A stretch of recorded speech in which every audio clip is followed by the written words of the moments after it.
हमारी कहानी की शुरुआत इस लड़की अकाने से होती है जो कि 20 साल की कॉलेज में पढ़ने वाली स्टूडेंट है। वो बहुत चेयरफुल है और मोस्ट ऑफ द टाइम खुश रहती है। हालांकि उसकी जिंदगी में ट्विस्ट तब आता है जब एक दिन अचानक से उसका बॉयफ्रेंड उसको डंप कर देता है। असल में हुआ ये था कि ये बंदा फॉरेस्ट ऑफ द सेवियर नाम के एक MMO गेम में किसी और लड़की से बात करता था जो कि उसे पसंद आ गई। उसने काफी समय पहले अकाने को भी वो गेम डाउनलोड करवाई थी ताकि वो साथ में खेल सके, लेकिन जाहिर है ऐसा कुछ नहीं हुआ। घर आके अकाने जैसे ही गेम खोलती है उसको सब कुछ पुराना याद आने लगता है और बेचारी का दिल टूट जाता है। लेकिन वो अकेली नहीं होती, उसके साथ उसकी दोस्त मोमो भी थी जो कि अकाने की ही तरह 20 साल की यूनिवर्सिटी स्टूडेंट है और रिलेशनशिप में आने के लिए बहुत ज्यादा डेस्परेट है, पर अभी तक उसकी किस्मत ने उसका साथ नहीं दिया। अकाने डिसाइड करती है कि वो गेम खेल के मॉन्स्टर्स को मारेगी ताकि अपनी फ्रस्ट्रेशन निकाल सके। गेम में अचानक से उसे एक अजीब सा कैरेक्टर दिखाई देता है। वो एक एफ्रो कैरेक्टर था जिसके चेहरे पर इतना सीरियस एक्सप्रेशन था जैसे कि वो IPL का फाइनल मैच देख रहा हो। Well, congrats to RCB। इस एफ्रो कैरेक्टर का नाम यामाडा है और अकाने को ये जाना पहचाना सा लग रहा था क्योंकि वो उसी की गिल्ड का मेंबर था। अकाने उसे अपनी पूरी हार्ट ब्रेक की कहानी सुनाने लगती है कि कैसे उसके बॉयफ्रेंड ने इसी गेम में किसी और लड़की के साथ छुप कर फ्लर्ट करके उसे चीट किया और फिर अचानक से उसके साथ ब्रेकअप कर लिया। पर यामाडा को उसकी बातों में लिटरली एक पैसे का इंटरेस्ट नहीं था। वो तो उस एरिया में सिर्फ इसलिए आया था क्योंकि उसे शांति चाहिए थी, जिससे दोनों में छोटी सी बहस हो जाती है। यामाडा तो साफ बोल देता है कि मुझे फर्क नहीं पड़ता, जिससे वो और भी ज्यादा फ्रस्ट्रेट हो जाती है और उसे एक लंबा चौड़ा इमोशनल मैसेज लिखकर भेजती है। थोड़ी देर बाद उसे उस गेम के कन्वेंशन का इन्विटेशन आता है। असल में गेम ने अपनी फर्स्ट ईयर एनिवर्सरी सेलिब्रेट करने के लिए एक तरह का इवेंट रखा था जहाँ पर आने वाले गेमर्स को गिफ्ट और अवतार्स भी दिए जाएंगे। अकाने तुरंत गेस कर लेती कि शायद उसका एक्स भी उस कन्वेंशन में आएगा, इसलिए वो बिना समय बर्बाद किए सीधा मॉल में कपड़े लेने और स्पा कराने चली जाती है। उसका एक ही मिशन था, वो अपने एक्स को रिग्रेट कराना चाहती थी, ये दिखाकर कि उसने कितनी सुंदर लड़की को खोया है। इवेंट के दिन उसे रियलाइज होता है कि आज उसे अपना दुख दर्द बाहर नहीं निकालना है। भले ही उसने अपने एक्स को जलाने के चक्कर में पूरे पैसे उड़ा दिए हैं, फिर भी सिर्फ आज के लिए उसे अपना कंपोजर बनाए रखना है। वो चली रही होती है कि तभी उसे अपना एक्स किसी और लड़की के साथ दिखाई दे जाता है। वो तुरंत उसकी तरफ भागती है, लेकिन बीच ही में एक हैंडसम लड़के से टकरा कर गिर जाती है। अकाने से बहुत फ्रेंडली वे में माफी मांगती है और बताती है कि वो हाल ही में हुई कई चीजों को लेकर थोड़ा सा डिस्ट्रैक्टेड है, लेकिन वो लड़का तो उसे ऐसे देख रहा था जैसे उसे गंदी बदबू आ रही हो। अकाने फिर से सॉरी बोलती है और कहती है कि जो कुछ भी उसने बोला वो उसे भूल जाए। हालांकि लड़का कहता है कि मुझे फर्क नहीं पड़ता और इतना क्या कर वो वहाँ से चल लेता है। तभी अकाने को याद आता है कि गेम में भी उस एफ्रो कैरेक्टर ने सेम यही चीज इसी टोन में बोली थी। वो उस लड़के को यामाडा कहकर बुलाती है और वो रुक कर पीछे मुड़कर देखता है। उसी वक्त अकाने का एज भी उसे देख लेता है। भाई, बंदे ने इस लड़की के लिए अकाने को छोड़ दिया, इस लड़की के लिए। खैर, अकाने के एक्स ने तो उसे देखा तक नहीं और वो सीधा दौड़कर यामाडा के पास चला गया। हमें पता चलता है कि यामाडा एक फेमस प्रोफेशनल गेमर है और अकाने का एक्स उसका बहुत बड़ा फैन है। तभी अकाने के दिमाग में एक आइडिया आता है। वो यामाडा का हाथ पकड़कर ब्लफ करती है कि वो उसका बॉयफ्रेंड है। यामाडा पहले तो तुरंत मना कर देता है, लेकिन जब अकाने उसे गेम का एक रेयर आइटम प्रॉफिट स्टोन का ट्रेड कोड देती है, जिसे तुम रिडीम कोड भी कह सकते हो, तब वो तुरंत कह देता है कि ये मेरी गर्लफ्रेंड है। अब ऑब्वियसली उनकी जोड़ी इतनी फेक लग रही थी जितनी की मेरे कॉलेज वालों के जॉब प्लेसमेंट के वादे। पर अकाने के एक्स को लगता है कि वो सब रियल है और वो टूट जाता है। जैसा कि अकाने का प्लान था, उसका एक्स उससे जलने लगता है और जमीन पर बैठकर रोना शुरू कर देता है। पर जब अकाने उसकी गर्लफ्रेंड को उसे इतने प्यार से चुप कराते हुए देखती है, तब उसे रियलाइज होता है कि वो लड़ाई तो जीत गई लेकिन जंग हार गई। थोड़ी देर बाद अकाने यामाडा को अपने साथ बार में ड्रिंक्स के लिए ले जाती है। बंदा सिर्फ सोडा मंगाता है और उसे पीते हुए कहता है कि क्या मैं घर जा सकता हूँ। अकाने इस पर भड़क पड़ती है और कहती है कि अगर थोड़ी देर तुम यहाँ मेरे साथ बैठ जाओगे तो क्या तुम्हें मौत आ जाएगी। यामाडा को समझ आ जाता है कि ये वही गेम वाली लड़की है जिसके जाने के बाद सारे गिल्ड के मेंबर उस पर हंस रहे थे। यामाडा तो सिर्फ सोडा पीता रहता है, पर दूसरी तरफ अकाने एक के बाद एक बियर चढ़ाई जा रही थी, ये कहते हुए कि वो अपने एक्स को बुलाना चाहती है। फिर अकाने बाथरूम चली जाती है और खुद को शीशे में देखकर कहती है कि अपने एक्स के बारे में सोच सोचकर मेरी कैसी हालत हो गई है, मेरे कपड़े भी पूरे गंदे हो गए, काश मैं उस इवेंट में जाते ही नहीं। जब वो बाथरूम से बाहर आती है और देखती है कि यामाडा वहाँ से जा चुका है, तो वो बस रोने ही वाली थी। लेकिन तभी यामाडा वापस आ जाता है और बताता है कि उसने देखा था कि उसका पैर छिल गया, इसलिए वो बैंडेड लेने गया था। अकाने इतनी ज्यादा इमोशनल हो जाती है कि उसके बाद वो तब तक पीती है जब तक बेसुध नहीं हो जाती, और जब उसे होश आता है तब वो यामाडा के बिस्तर में खुद को पाती है। और अब जब उसने एक हाई स्कूल गेमर के घर पे रात बिताई है तो कुछ तो हुआ ही होना चाहिए। खैर, बदकिस्मती से जो तुम लोग सोच रहे हो ऐसा कुछ नहीं हुआ था। असल में पिछली रात उसने इतनी ज्यादा पी ली थी कि वो टेबल पर ही बेहोश हो गई थी, जिसके बाद यामाडा के पास सिर्फ दो ऑप्शन थे, या तो वो उसे अपने साथ घर ले जाए या फिर उसे सड़क पर कहीं फेंक दे। सड़क पर फेंकने वाला ऑप्शन उसे थोड़ा सा कम सही लगा, इसलिए वो सारा बिल भर के अकाने को अपने साथ घर ले आया। अकाने ने खुद को सिर्फ इतना ही एम्बैरेस नहीं किया था, बल्कि उसने तो उल्टी करके अपने कपड़े भी गंदे कर दिए थे, जो कि यामाडा ने रात में धुलकर बाथरूम में सुखाए। अकाने इस सबके लिए तहे दिल से माफी मांगती है और अपने घर कट लेती है। लेकिन घर में एक और मुसीबत, वो नोटिस करती है कि उसका नेकलेस गायब है। फिर वो तुरंत गेम में लॉग इन करती है ताकि यामाडा से उसके बारे में पूछ सके। यामाडा तो उस वक्त ऑफलाइन होता है, लेकिन उसे दुखी देखकर एक क्यूट सी बनी कैरेक्टर आती है और उसका दुख दर्द सुनती है। बीच में यामाडा ऑनलाइन आ जाता है और जब अकाने उसे नेकलेस के बारे में पूछती है तो वो तुरंत मना कर देता है कि उसने नेकलेस नहीं देखा और उस बनी से कहता है कि ये सारी बातें बाद में करना, सबसे पहले गिल्ड की स्टोरेज में जो फालतू का कचरा भरा रखा है उसे खाली करो। ये कचरा और किसी ने नहीं बल्कि अकाने ने भरा था, जिससे वो शर्मिंदा हो जाती है। जब यामाडा गेम बंद करके अपनी सीट से उठता है तब गलती से अकाने का नेकलेस यामाडा के पैर के नीचे आ जाता है और वो टूट जाता है। इधर अकाने अभी भी अपने नेकलेस को खो देने के दुख से बाहर नहीं आ पाई थी और अब आ भी नहीं पाएगी। उसकी बेस्टी मोमो कहती है कि तुम अभी भी अपने एक्स के पीछे लटकी हुई हो ना, और उस गेम को भी इसीलिए खेलती हो और इसी चक्कर में तुम्हें लोग चीट कर जाते हैं। वैसे मोमो ने ये लास्ट वाली लाइन बोली नहीं थी, सिर्फ सोचा था। एक दिन जब अकाने स्टेशन पे होती है, वो देखती है कि हाई स्कूल की लड़की अपने क्रश को प्रपोज कर रही है। और गेस करो वो लड़का कौन होगा? बिल्कुल सही, यामादा। पर यामादा को इतना पेशेंस नहीं था, उसे तो घर जाके गेम खेलना था। इसलिए वो लड़की से कहता है पहले अपने थॉट्स को ऑर्गेनाइज कर लेना, फिर कल बताना जो कहना है। अकाने उसे मिलने के लिए भाग कर जाती है और बताती ये क्या कर दिया तुमने, वो लड़की तुम्हें प्रपोज करने वाली थी। यामादा शॉक्ड हो जाता है क्योंकि उसे प्यार व्यार समझ नहीं आता। फिर अकाने देखती है कि यामादा तो स्कूल यूनिफॉर्म में है, मतलब वो हाई स्कूल का स्टूडेंट है और कोई ऐसा वैसा हाई स्कूल नहीं, वो एक एलीट हाई स्कूल में पढ़ता है। जिससे अकाने अंदाजा लगा लेती कि यामादा काफी स्मार्ट भी है। यामादा बोलता है कि वो उससे मिलना चाहता था, लेकिन और किसी चीज के लिए नहीं, बल्कि सिर्फ उसका टूटा हुआ नेकलेस रिटर्न करने के लिए। अकाने उसे थैंक्स बोलती है और कहती कि उसे इसके लिए दुखी नहीं होना चाहिए, वो वैसे भी इसे फेंकने वाली थी। बाहर बारिश हो रही थी और अकाने उसे गुड बाय कहकर स्टेशन से निकल जाती है। तभी यामादा भाग कर उसके पास जाता है और एक छाता देकर उससे कहता है कि इसे वापस करने की जरूरत नहीं है। घर पर बेचारी उस टूटे हुए नेकलेस को लिए बेड पर लेटी होती है कि तभी अचानक से घंटी बजती है। उसकी मम्मी ने उसका सारा सामान वापस भिजवा दिया था जो कि काफी समय से घर में पड़ा हुआ था। अब हमारी प्यारी अकाने का एक कमरे का तो घर है, इसलिए वो अपनी बेस्टी मोमो को सारा सामान ऑर्गेनाइज करने में हेल्प के लिए बुलाती है। लेकिन मोमो तो साफ बोल देती है सब कुछ फेंक दो। अकाने उसे गिड़गिड़ाने लगती है कि वो सब कुछ नहीं फेंक सकती, उन सारी चीजों के साथ उसकी यादें जुड़ी हुई हैं। इसलिए मोमो बेचारी पर तरस खा लेती है और सामान सॉर्ट करवाने लगती है। सारा काम हो जाने के बाद मोमो को एक नेकलेस और छाता मिलता है और वो पूछती है कि इसका क्या करना है। उस वक्त अकाने को यामादा की कही हुई बात याद आती है, जब उसने कहा था कि सामान रखने के लिए जगह लिमिटेड है और उसे चूज करना होगा कि क्या रखना है और क्या हटाना। इसके पीछे की हिडन मीनिंग ये है कि अब उसे डिसाइड करना होगा कि उसे अपने एक्स की यादों में फंसे रहना है या फिर आगे किसी और के साथ अपने फ्यूचर के बारे में सोचना है। सारा कचरा फेंकने के बाद वो नशे में छाता वापस करने के लिए यामादा के घर आती है। मोमो तो नशे में यामादा से चिपकने लगती है और कहती कि वो तो उसके साथ अभी कोर्ट चल के शादी करने के लिए राजी है। पर अपना सख्त लौंडा यामादा उनसे सीधा कहता है कि तुम लोग यहाँ से जा रही हो या फिर मैं पुलिस बुलाऊं। अकाने यामादा का शुक्रिया करती है सारी हेल्प के लिए, उस इवेंट से लेकर अब तक की, और फिर मोमो को लेकर वहां से जाने लगती है। लेकिन अचानक से यामादा उसे रोकता है और कहते हैं कि अगर वक्त मिले तो ऑनलाइन आना, रूरी तुम्हें मिस कर रही थी और मैं भी। थोड़ा वक्त गुजरता है और हम देखते हैं कि अकाने और मोमो एक डबल ब्लाइंड डेट पर आई हैं। अब मोमो तो अपना पति ढूंढने के लिए डेस्परेट थी, इसलिए वो अपने साथ बैठे बंदे के साथ बिजी थी। लेकिन अकाने को तो वो लड़के चोमू लग रहे थे और उसे बस घर जाना था। ये जानने के बाद कि वो गेम्स खेलती है, लड़का कहता है अरे गेम्स तो मैं भी बहुत खेलता हूँ, और फिर गेम्स के बारे में सब कुछ जानने की नौटंकी करने लगता है, जबकि बंदे को ऑनलाइन गेम्स का वो भी नहीं पता था। हालांकि अकाने उस पर जरा सा भी ध्यान नहीं देती क्योंकि वो तो रूरी वही गेम वाली लड़की से चैटिंग कर रही थी। भाई ऐसे ही ऑनलाइन किसी को अपना नंबर नहीं देना चाहिए, लड़कियों को तो खास कर। और मैं ये इसलिए कह रहा हूँ, ये तुम्हें आगे पता चलेगा। दोनों को डेट में अनकंफर्टेबल फील हो रहा था, इसलिए वो वहां से चली आई। और वैसे भी अकाने फिलहाल अपनी जिंदगी का दूसरा चैप्टर शुरू करने के लिए तैयार नहीं थी। इस दौरान उसे रूरी का मैसेज आता है कि वो उसे असल जिंदगी में मिलना चाहती है। अकाने रास्ते पर चल रही होती है कि तभी अचानक से उसके बगल से एक लड़की गुजरती है जिसे क्यूट सा बनी टाइप का कॉस्ट्यूम पहन रखा था। अकाने सोचती है कि शायद रूरी भी असल जिंदगी में ऐसी ही दिखती होगी। घर पहुंचकर वो गेम में लॉगिन करती है और देखती कि यामादा रूरी के साथ बात कर रहा है। वो दोनों इतने क्लोज लग रहे थे कि अकाने को लगा कि वो यामादा की गर्लफ्रेंड है, क्योंकि वो उसे कह रही थी अब बहुत लोग आ गए, हम साथ में टाइम स्पेंड नहीं कर पाते, मुझे पहले ज्यादा अच्छा लगता था। तभी यामादा अकाने को वहाँ नोटिस करता और ऑफलाइन चला जाता है और रूरी कहती कि वो बाद में बात करेंगे, जिसे सुनकर अकाने और भी ज्यादा कंफ्यूज हो जाती है। उसे वो क्यूट लड़की याद आ जाती है जो उसने मेट्रो में देखी थी और अकाने इमेजिन करती कि वो यामादा के साथ है। अकाने के एक्शन से समझ आ रहा था कि वो धीरे धीरे उससे ऑब्सेस्ड होती जा रही है। यूनिवर्सिटी में बैठी वो गूगल पर यामादा को सर्च कर रही थी और सोचती रहती कि क्या उसकी कोई गर्लफ्रेंड होगी। यूनिवर्सिटी से निकलने पर उसे वही चोमू लड़का मिल जाता है जो पिछली डेट पर आया था। वो उसे फर्स्ट ऑफ द सेवियर के बारे में बातचीत शुरू करना चाहता था। वो कहता है कि उसने रिसर्च करी है गेम की और वो उसके साथ खेलना चाहता है। वो पूरे रास्ते बकवास किए जा रहा था और अकाने मन में सोच रही थी हाँ भाई चुप कर जा, बहुत देखे तेरे जैसे संत। एंड गेस व्हाट, स्टेशन पर उसे कौन दिखता है? अरे वही क्यूट सी बनी आउटफिट वाली लड़की जो इस बार यामादा का हाथ पकड़कर उसे कहीं ले जा रही थी। यामादा और रूरी को साथ देखकर अकाने के डाउट्स और बढ़ जाते हैं। तभी उसे रूरी का मैसेज आता है जो उसे गिल्ड की रियल लाइफ मीटिंग के लिए इनवाइट कर रही थी। वो जानना चाहती थी कि सब लोग कौन है और खासकर रूरी को, क्योंकि उसे लग रहा था कि वही क्यूट लड़की ही रूरी है, इसलिए वो मीटिंग अटेंड करने का डिसाइड करती है। अगले दिन वो गिल्ड मेंबर से मिलने के लिए रेडी होती है, लेकिन सड़क पर चलते चलते रास्ता भूल जाती है क्योंकि मैप में वो कैफे गलत मार्क था। तभी एक लड़का उससे टकराता है और उसका फोन गिर जाता है। वो फोन उठाता है और कैफे का एड्रेस देख लेता है। ये लड़का भी काफी अट्रैक्टिव और हैंडसम था और सबसे जरूरी वो लंबा भी था। वो अकाने को कैफे तक ले जाने का ऑफर करता है। रास्ते में अकाने को समझ आता है कि वो लड़का फॉरेस्ट ऑफ द सेवियर को लेकर पूरा पागल है, क्योंकि वो बिना रुके उस गेम के बारे में बकबक किए जा रहा था।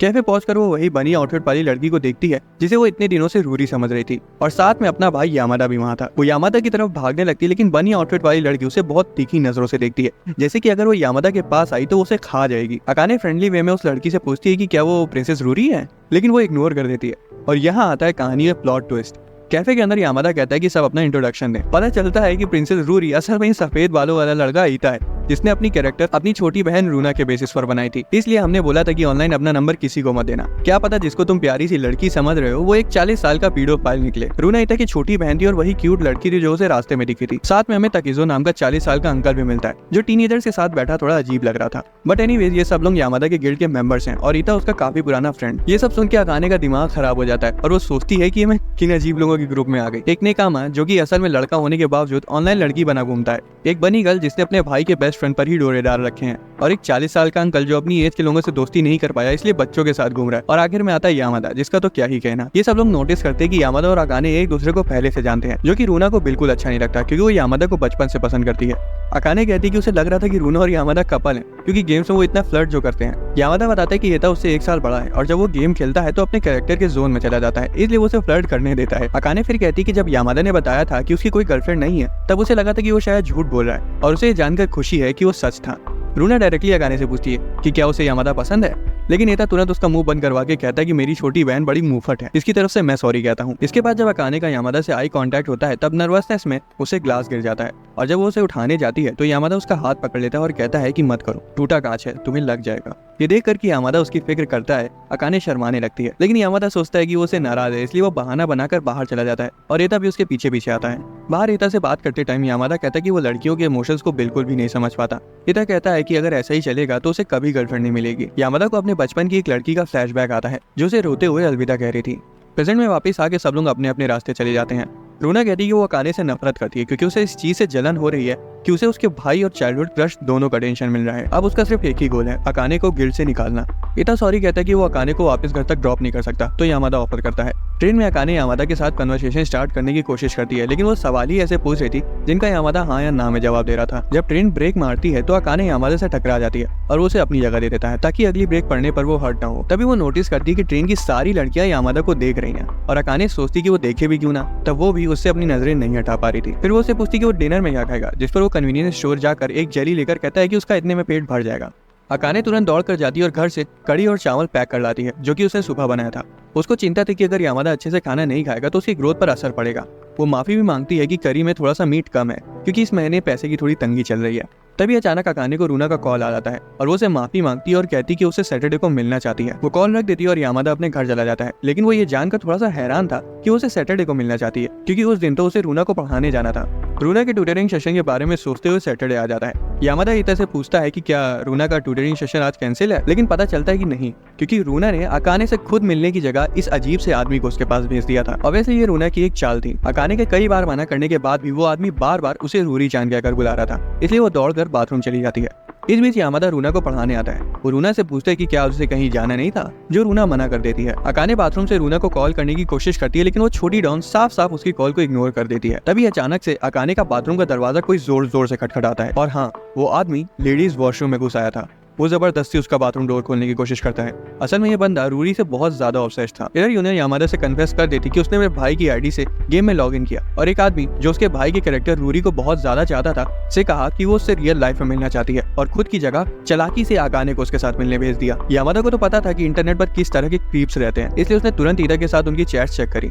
दूसरी तरफ वो बिगड़ी बच्ची सोच रही थी कि सब कुछ पहले जैसा क्यों नहीं हो जाता जब वो सेंटर ऑफ अटेंशन थी। गिल्ड के सारे मेंबर डिसाइड करते कि वो अकाने को ढूंढने जाएंगे, लेकिन बेचारा तकीजो को तो बताया जाता है कि उनकी प्यारी अकाने को किसी गैंग के मेंबर ने किडनैप कर लिया, जिस वजह से वो रोते हुए अपनी धन्नो को 200 की स्पीड से भगाता है ताकि वो जल्दी से जल्दी वहाँ पहुंच सके। रास्ते में ईटा रूना को कस के डांट लगाता है कि अकाने तो बस तुम्हारी दोस्त बनना चाहती थी और तुमने क्या किया। कैफे पहुंचते ही तकीजो उस आदमी पर टूट पड़ता है। यामादा नोटिस करता है कि अकाने के पैर में चोट लगी और वो पूछता है कि क्या हुआ। तभी वही चश्मे वाला आदमी कहता है कि ये उसकी वजह से हुआ है क्योंकि वो लेडीज वॉशरूम में घुसने की कोशिश कर रहा था। ईटा तो तुरंत उसकी गुद्दी पकड़कर उसे धमकाते हुए पूछता है कि तुम्हारा मतलब क्या है कि तुम लेडीज वॉशरूम में घुसने की कोशिश कर रहे थे। वो बताता है कि वो कोई गलत हरकत करने नहीं गया था, वो तो बस उसे पेन किलर्स देने गया था क्योंकि उसे लग रहा था कि अकाने कहीं बेहोश तो नहीं हो गई। लेकिन जैसे ही अकाने ने देखा कि वो अंदर आने की कोशिश कर रहा है तो वो बहुत ज्यादा घबरा गई और टॉयलेट सीट पर अपना पैर दे मारी।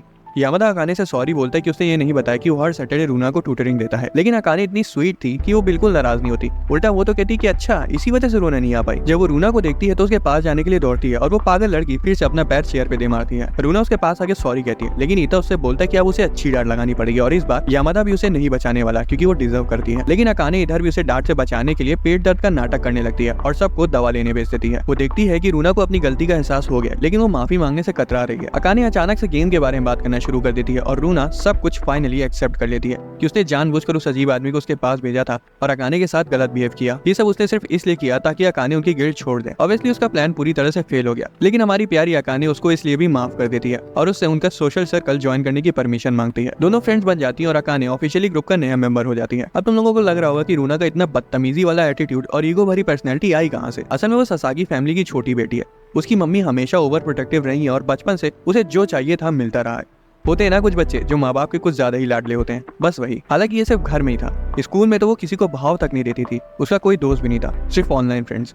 असल में ये तो सिर्फ उसका बहाना था, बल्कि उसकी फिजूल खर्ची और ईगोइस्टिक बिहेवियर के चलते कोई लड़की उसका दोस्त बनना ही नहीं चाहती थी। लड़के तो काफी पड़े थे उसके पीछे, लेकिन जब उसके पास पहले से 2 जैपनीज ऋतिक रोशन जैसे दिखने वाले लड़के मौजूद हैं, तो बाकी सब तो उसको फीकी चाय लगेंगे ही। ईगो तो उसका आसमान छूता था, लेकिन फिर भी वो चाहती थी कि उसकी एक दोस्त हो जिसके साथ वो डांस कर सके और वो सब कुछ कर सके जो कि एक टिपिकल टीनेजर करती है। पर उसका घमंड हर बार उसके आड़े आ जाता था। ऐसे लोग जिंदगी में आमतौर पर अकेले रह जाते हैं, लेकिन खुशकिस्मती से उसे अकाने मिल गई, जो कि उससे बड़ी है, स्वीट है और हर वक्त ऊट पटांग हरकतें करने से भी नहीं कतराती। मोमो अकाने के घर में बैठी होती है और बता रही होती है कि वो हस्बैंड ढूंढने के लिए कितनी डेस्परेट है, लेकिन नोटिस करती है कि अकाने उसकी बातों पे ध्यान ही नहीं दे रही और रूना के साथ गेम खेल रही है। मोमो थोड़ा सा चिढ़ जाती है, जिस पर रूना अकड़ कर बोलती है कि तुम्हें अच्छा नहीं लग रहा तो घर चली जाओ।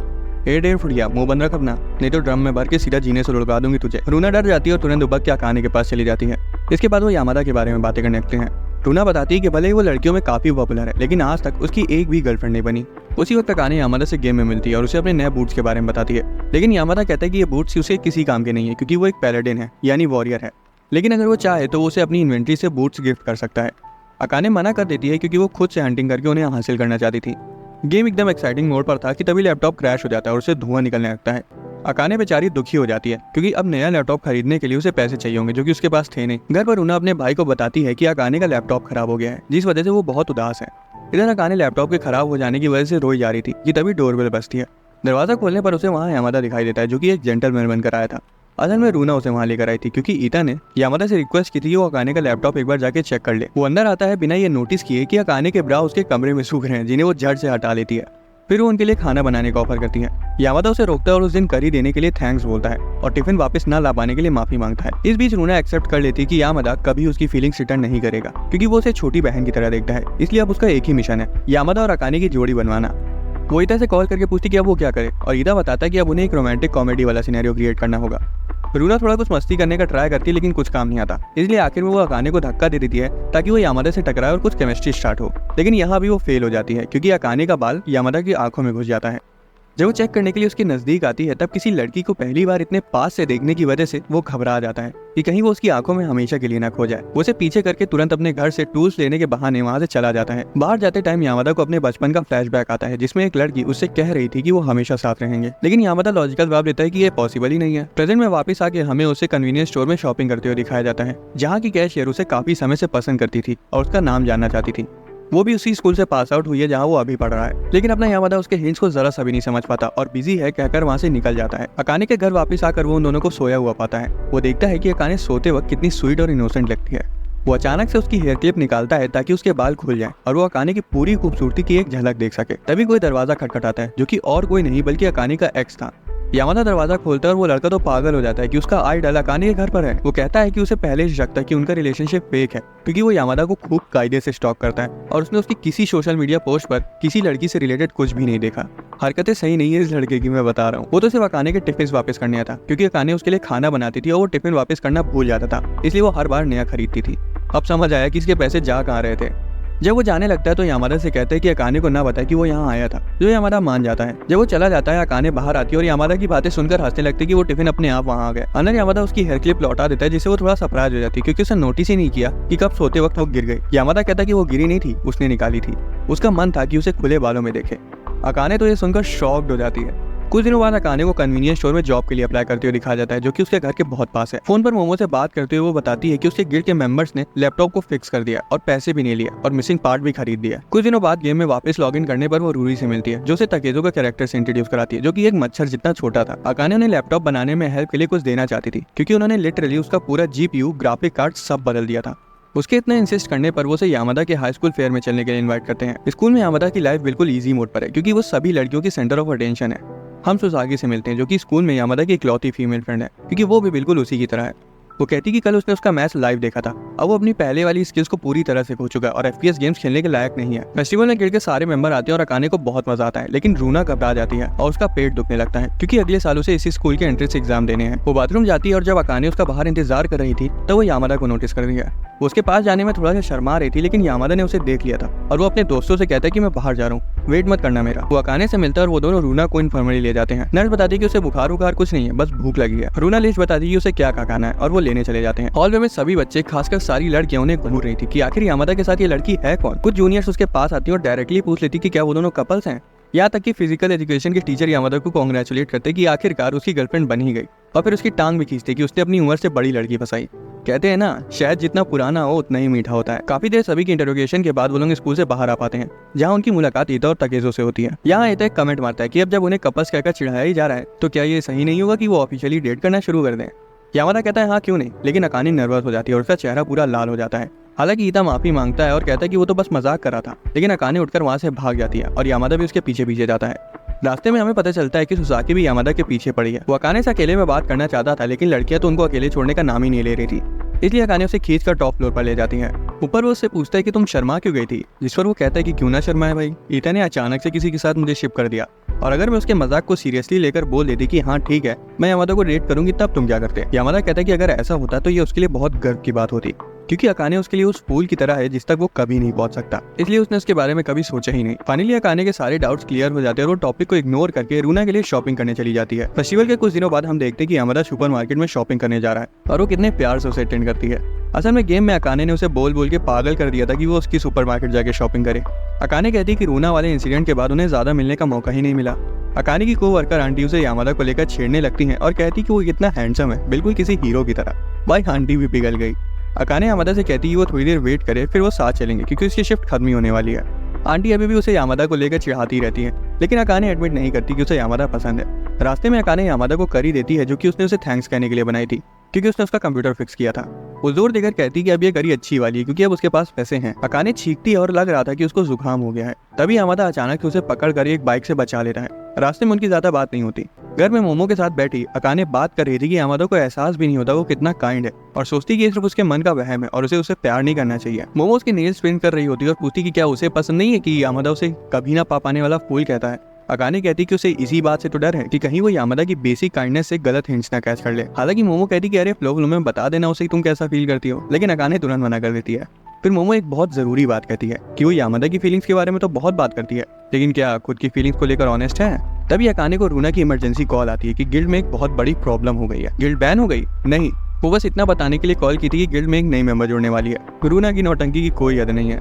जो लड़की ने गिल्ड ज्वाइन करी है वो यामादा की रिकमेंडेशन से आई है। अब कहानी में मजेदार मोड़ आने वाला है। रूना का ऑलरेडी प्लान रेडी है कि उसे गिल्ड से कैसे निकालना है, लेकिन अकाने कहती है कि उन्हें उसका वेलकम करना चाहिए, शायद वो हमारी दोस्त बन जाए। वो जानना चाहती थी कि नई लड़की कैसी है, इसलिए रूना उसे यामादा का नंबर देती है और कहती है कि खुद उससे कॉल करके पूछ ले, क्योंकि उसे तो वो कुछ बता नहीं रहा है। इस दौरान यामादा कोचिंग में अपने फ्रेंड्स के साथ होता है। हमें पता चलता है कि सुसाकी ही यामादा की रिकमेंडेशन थी और वो उसे गिल्ड लीडर से बात करवाने के लिए थैंक्स बोल रही थी। तभी यामादा का फोन बजता है, लेकिन अननोन नंबर होने की वजह से वो उसे उठाता नहीं क्योंकि क्लास स्टार्ट होने वाली थी। सुसाकी यामादा से पूछती है कि क्या उसे अपनी पार्टनर ढूंढने में इंटरेस्ट है।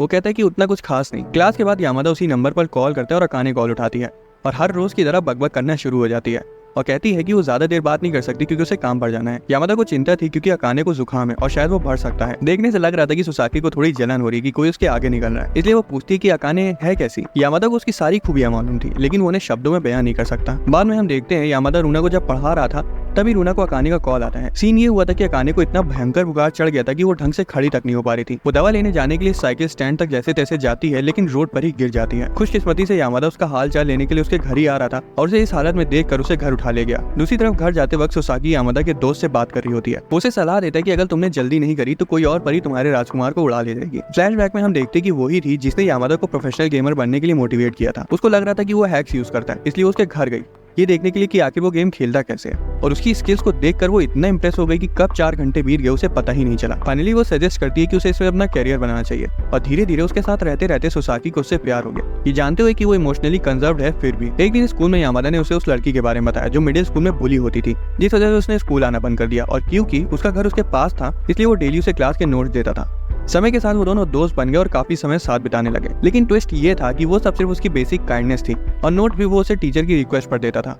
उसकी इस काइंडनेस को वो प्यार समझ बैठी और उस इंसिडेंट के बाद से ही वो कभी नहीं समझ पाया कि लड़कियों को कैसे ट्रीट किया जाए। सुसाकी को उस वक्त उसे बहुत डर लगने लगा था और वो सोचती है कि अगर वो फ्यूचर में कभी इसके जैसे लड़के से प्यार कर बैठेगी तब पक्का उसका दिल टूटेगा। प्रेजेंट में यामादा पूरी रात अकाने की देखभाल करता है क्योंकि उसे बहुत तेज बुखार चढ़ा था। उसे ठंड लग रही थी, भूख लग रही थी और उसकी हालत वक्त बीतते बिगड़ती ही जा रही थी। इसलिए यामादा उसे हॉस्पिटल ले जाने का डिसाइड करता है। वहाँ ट्रीटमेंट के बाद वो उसे घर ले आता है और रात के 2 बजे जब अकाने की आंखें खुलती हैं तब वो यामादा को उसके बेड के बगल में सोते हुए देखकर शॉक्ड हो जाती है। उसका फीवर कम हो गया था और वो ताजी हवा के लिए खिड़की खोलती है जिससे यामादा जाग जाता है। ये सीन अकाने के लिए बिल्कुल एक प्यारे सपने जैसा था।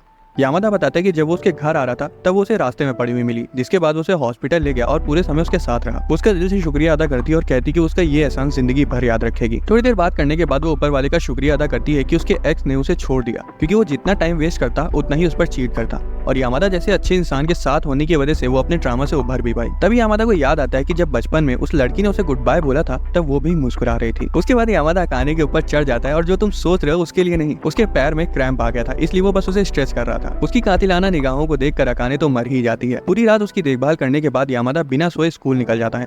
अकाने को उसकी चिंता थी लेकिन वो कहता है कि वो गेमर है, उसके लिए रात भर बिना सोए अगले दिन स्कूल जाना आम बात है। वो ये सब बोल ही रहा था कि अकाने पता नहीं क्यों उसे चुंबक की तरह चिपकना चाहती थी। बाद में मोमो अकाने के लिए घर का सामान लाती है क्योंकि वो कल सो गई थी इसलिए आ नहीं पाई।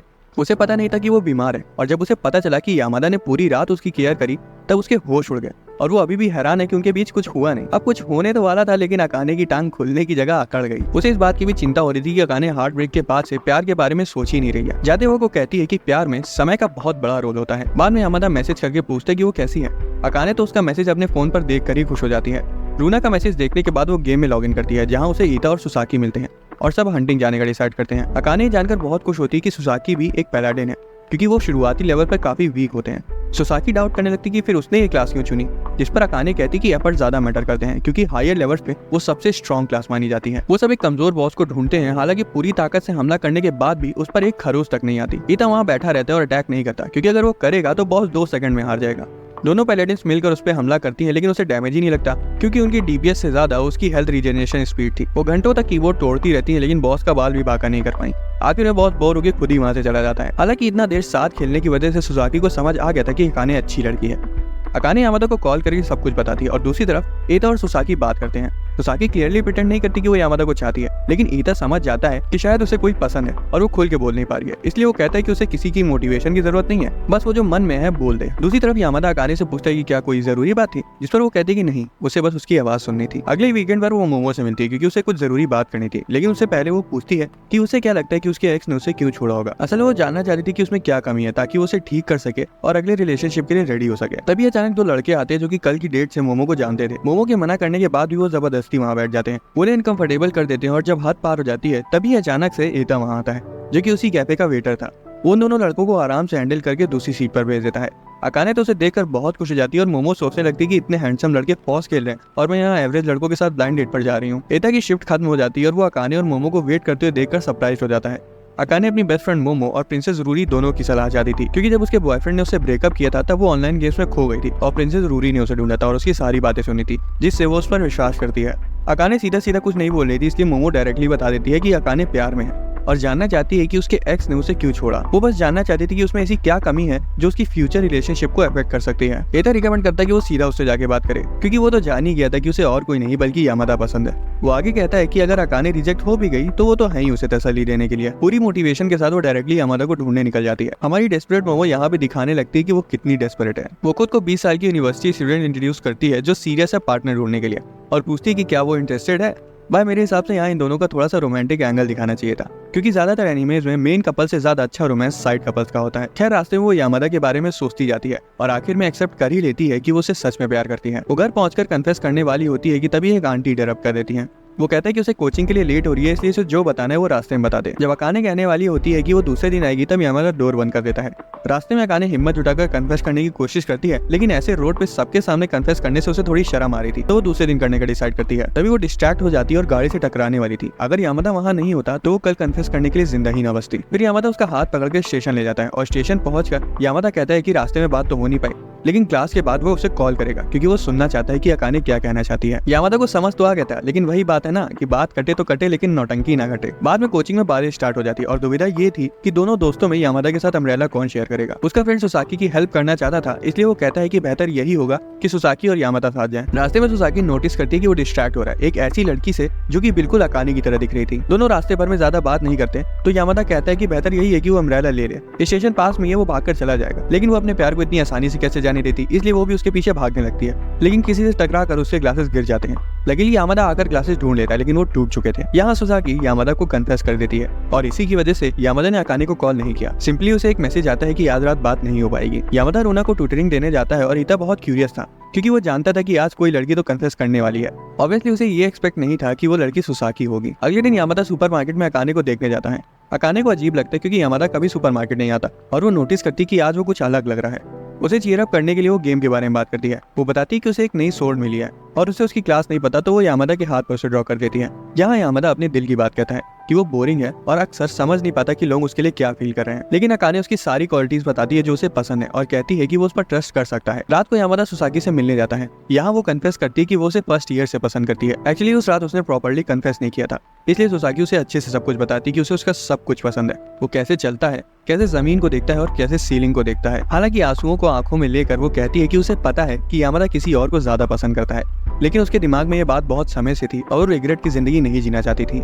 जब यामादा रिस्पॉन्स देने वाला होता है तब वो नोटिस करती है कि उसके हाथों में कुछ है। सुसाकी देखती है कि यामादा के हाथ पर अकाने का कैरेक्टर ड्रॉ है। वो समझ जाती है कि जिस लड़की ने ये ड्रॉ किया है वही उसे पसंद है। वो दुखी था कि वो सुसाकी की फीलिंग्स को रिटर्न नहीं कर सकता, लेकिन वो ग्रेटफुल भी है कि एंड तक वो कितनी काइंड रही। अगले दिन गिल्ड के सभी मेंबर्स फिर से मिलते हैं डिनर के लिए और एता ऑफर करता है कि यामादा और अकाने को अकेले रखने का कुछ प्लान किया जाए, लेकिन हमारी अकाने कहती कि जरूरत नहीं है क्योंकि तकेजो बताता है कि रेस्टोरेंट उसके दोस्त का है। एक आदमी आकर उसे डायरेक्टर कामातो कहकर बुलाता है। असल में तकेजो सभी हाई रैंकिंग कॉर्पोरेट के लोगों को जानता है। जब वो डिनर कर रहे होते हैं तब बाकी के डायरेक्टर और प्रेसिडेंट से ढेर सारे गिफ्ट आते रहते हैं। एता कहता है कि वो बड़े होकर तकेजो जैसा बनना चाहता है। कुछ देर बाद यामादा आ जाता है, लेकिन तब तक अकाने बहुत ज्यादा चढ़ा चुकी थी और इतना पीने के बाद रुना से चिपकी जा रही थी, इसलिए वो यामादा से उसे घर छोड़ के आने को कहती है। रास्ते में अकाने बेहोश हो जाती है तो यामादा उसे पानी देता है और उसका हाथ पकड़कर चलने लगता है। अकाने को लगता है कि वो थोड़ा सा अलग बिहेव कर रहा है। अचानक से वो रोड के बीच में रुक जाती है क्योंकि उसकी हील पेवमेंट में फंस गई थी। जब वो आगे बढ़ते हैं तो अकाने को रिग्रेट होता है कि उसका हाथ छूट गया, लेकिन अपना यामादा इस मौके को गवाता नहीं और फिर से उसका हाथ थाम लेता है। घर पहुंचकर जब यामादा जाने लगता है तब अकाने अचानक से उससे पूछती है कि क्या वो उसे पसंद करता है। यामादा एक पल के लिए एकदम शांत हो जाता है और फिर मुड़कर कहता है कि क्या मैंने इतना ऑब्वियस कर दिया था, और पहली बार बंदा मुस्कुराता है। जब अकाने कन्फेस करने वाली होती है तब उससे पहले ही वो कह देता है कि अकाने उसे पसंद है और अभी वो नशे में है तो शायद उसे याद न रहे, इसलिए वो कल फिर से आके उसे बताएगा और जितनी बार जरूरत होगी वो उतनी बार बताएगा। वो हक करते हैं और वादा करते हैं कि कल कॉल करेंगे और एक दूसरे का ख्याल रखेंगे। हम उनके नए रूटीन की एक झलक देखते हैं जहाँ वो सुबह एक दूसरे से फोन पर बतियाते हैं और दोपहर में अगले की सोच में डूबे रहते हैं। अकाने थोड़ी सी दुखी थी क्योंकि यामादा के एग्जाम नजदीक हैं, इसलिए उसे उन्हें प्रायोरिटी देनी पड़ेगी और वो उस पर बोझ नहीं बनना चाहती थी। हालांकि वो ऐसा नहीं सोचता। जब वो रास्ते पर चल रहे थे तब अकाने कहती है कि वो चाहती कि जब भी वो ऐसे साथ चल रहे हो तो एक दूसरे का हाथ पकड़कर चले। तब यामादा को अकाने के साथ अपनी पहली मुलाकात याद आती है और इसी के साथ ये प्यारा सा एनीमे यहीं खत्म हो जाता है। दोस्तों, अगर आपको एक्सप्लेनेशन पसंद आया तो वीडियो को लाइक और चैनल को सब्सक्राइब कर लेना। मिलते हैं अगली वीडियो में।